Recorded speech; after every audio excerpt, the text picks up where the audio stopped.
मतलब है कि कोई भी आदमी 18 वो धर्मनिरपेक्ष है। आप पंथ निरपेक्ष अपने हिसाब से मानिए। आप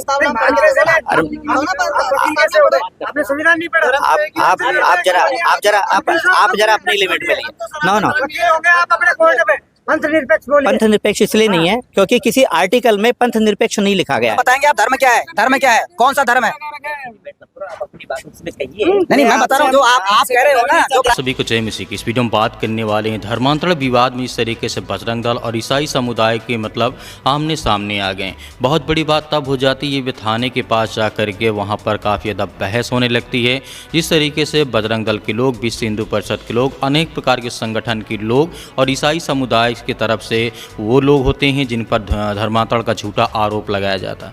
धर्मांतरण के मुद्दे में जिस तरीके से धर्मांतरण के मुद्दे पर एक बार फिर से जो बवाल खड़ा हो गया है, ताज़ा मामला सामने आया है जहां पर बजरंग दल और ईसाई समुदाय आमने सामने आ गए।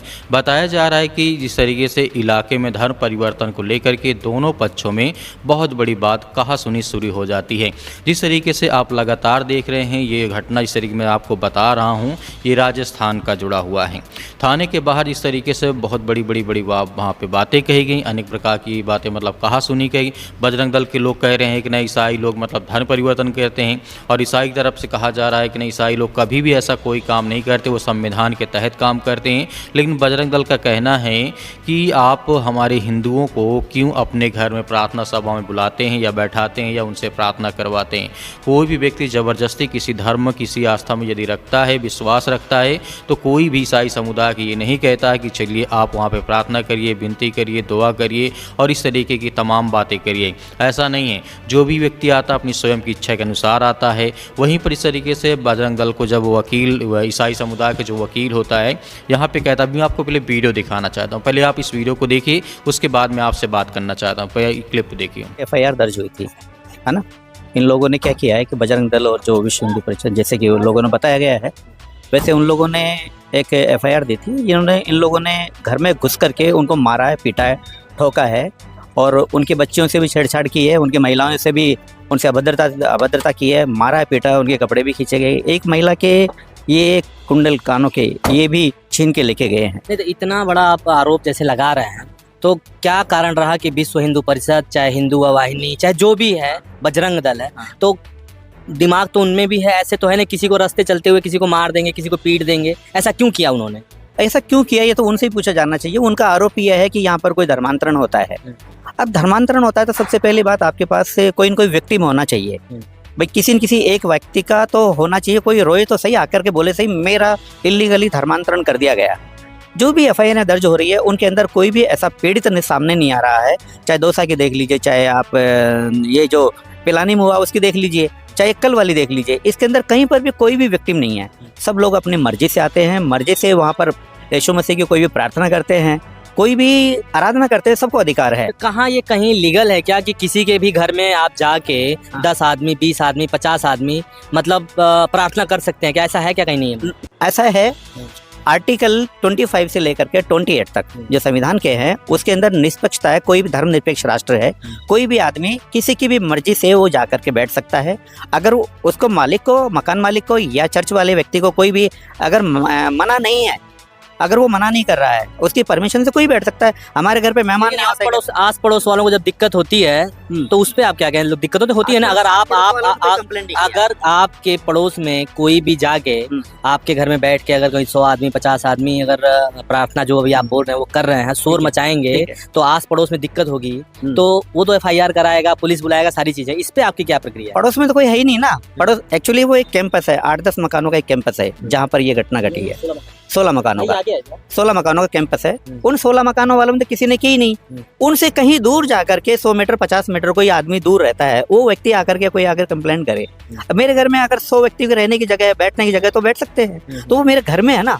तो शांति पूर्वक रूप से हम लोग कोई काम कर रहे हैं। कोई ऐसा कोई हमारे घर घंटी नहीं बजती, कोई बैंड बाजे नहीं बजते और कोई शोर शराबा नहीं होता, न कोई धूल धक्कड़ धुआं वगैरह नहीं होता। एक किताब होती है, बाइबल होती है, अगर उसको कोई पढ़ रहा है, आपस में एक दूसरे से वचन बांट रहे हैं, कोई प्रे कर रहे हैं और वो शांति से कर रहे हैं प्रे।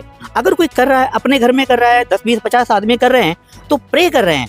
कोई अपराध नहीं कर रहे, कोई चोरी नहीं कर रहे, डाका नहीं डाल रहे, कोई दारू पीना नहीं सिखा रहे किसी को, हैं, कोई गंजेड़ी नहीं है, भंगेड़ी नहीं है, उल्टे सारी बुरी आदतें वो छोड़ते हैं, वो शिक्षा में रहकर वो छोड़ते हैं वो लोग, और अपने शिक्षा दीक्षा की तरफ जाते हैं। जाहिर सी बात, आगे जाकर के वो अपने जब आचरण सही होता है तो शिक्षा में आगे बढ़ते हैं, जॉब में भी लगते हैं। वो कह रहे हैं कि प्रशासन अच्छा काम नहीं कर रहा है, और आप भी यही कह रहे हैं कि प्रशासन अच्छा काम नहीं कर रहा है, तो प्रशासन आखिर कर क्या रहा है?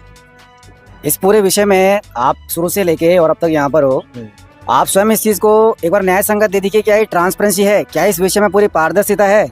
जो व्यक्ति यहाँ का नहीं है, जिसपे ऑलरेडी पहले से एलिगेशन लगे हुए हैं धर्मांतरण करने का है, उस व्यक्ति को कोई आइडेंटिटी है, प्रूफ नहीं कर पा रहे हैं कि ये व्यक्ति आया किस लिए है, ठीक है, क्यों आया है, किस लिए आया है।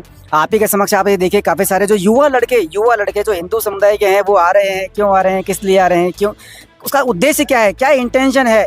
एक आंध्र प्रदेश से आया हुआ बंधु है, ठीक है, एक बांसवाड़ा से आए हुए बंधु है, एक कहाँ से आया हुआ है, एक कहाँ से आया हुआ है। इनका जाने में तो आप और चाहे मैं कोई भी एलिगेशन नहीं लगा सकता वो कहाँ से कौन आया है, लेकिन इनका ये कहने, जैसे आप ये कह रहे हैं कि धर्मांतरण करवा रहे हैं, मेरी बात समझिए, और ये कह रहे हैं कि धर्मांतरण का कोई भी इनके पास कोई प्रूफ हो तो हमें दिखाएं कि हम धर्मांतरण कर रहे हैं। तो क्या आपके पास कोई धर्मांतरण करने का प्रूफ है क्या? इनके पास में कुछ कागजात ऐसे मिले हैं जो थाना अधिकारी के पास में उन्होंने जब्त किए हैं बाकायदा, जिसमें उन्होंने लिखा हुआ है कि इसमें इनके क्या उद्देश्य हैं, किस प्रकार से कन्वर्ट करना है। पास अगर है तो वो थाना अधिकारी क्यों नहीं इनको गिरफ्तार कर रहा है? क्या आधार है इन बातों का?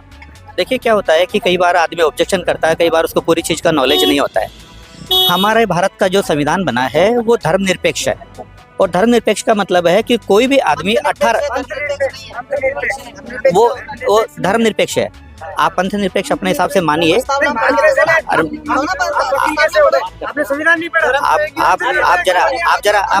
जरा अपनी लिमिट में लिए। नो पंथ निरपेक्ष इसलिए नहीं है क्योंकि किसी आर्टिकल में पंथ निरपेक्ष नहीं लिखा गया है। वो अरे है ना, तो आप कोर्ट में बोलना ना, आपको कोर्ट में बोलने के लिए कहा। आप भाई बोलने दीजिए, आपका पक्ष रखा जाएगा। अभी आपसे हम बात करने हम नहीं सिखा, हम अपनी बात कह क्या कह रहे हैं आप बताइए। ठीक है, ऐसा है, बोलने दीजिए, फिर आपसे बात करेंगे हम। एक बार इनका क्या है, पक्ष रखने का काम है, आप अपना पक्ष रखिए, फिर हम आपका पक्ष रखें। ठीक, हाँ बोलिए। ठीक, हाँ क्या ऐसा है, किसी भी आर्टिकल में कोई भी ऐसा नहीं लिखा है। 18 साल से पहले कोई बच्चा होता है वो माँ बाप के अंडर में रहता है, वो माँ बाप के संस्कारों के हिसाब से चल सकता है। लेकिन 18 साल के बाद धर्मनिरपेक्ष में अगर कोई आदमी, कोई बच्चा, कोई आदमी, कोई व्यक्ति जो मेजर होता है, वो अगर किसी कोई धर्म में जा रहा है, जैसे मैं किसी मस्जिद में चला जाऊँ, कोई किसी से मिल के आ जाऊँ, गुरुद्वारे में चला जाऊँ, हैं? नहीं, आप गुरुद्वारे जाइए, मस्जिद जाइए, चर्च जाइए, मंदिर जाइए, उससे कोई तकलीफ नहीं। लेकिन क्या ये लीगल है कि एक किसी के घर में बैठ के 150 आदमी मतलब हल्ला मचाएंगे, शोर मचाएंगे, कुछ भी करेंगे तो पड़ोसी कुछ बोलेंगे नहीं? नहीं, हल्ला और शोर से पड़ोसी ऐतराज कर सकता है, इसलिए क्योंकि किसी को अगर थोड़ा सा ऐतराज होता है तो कर सकता है। लेकिन यदि कोई आदमी की उस मकान में, जो मकान मालिक है उसके परमिशन से जा रहा है, उनके यहाँ जा रहा है, मेहमान की तरह जा रहा है, 2 4 5 10 आदमी, हम लोग घर में नहीं बुलाते क्या, सभी लोग बुलाते हैं, 50 आदमी सभी लोग बुलाते हैं। आप लोग भी अगर कोई सुंदरकांड वगैरह करवाते हैं तो अपने घर में आता ही है ना।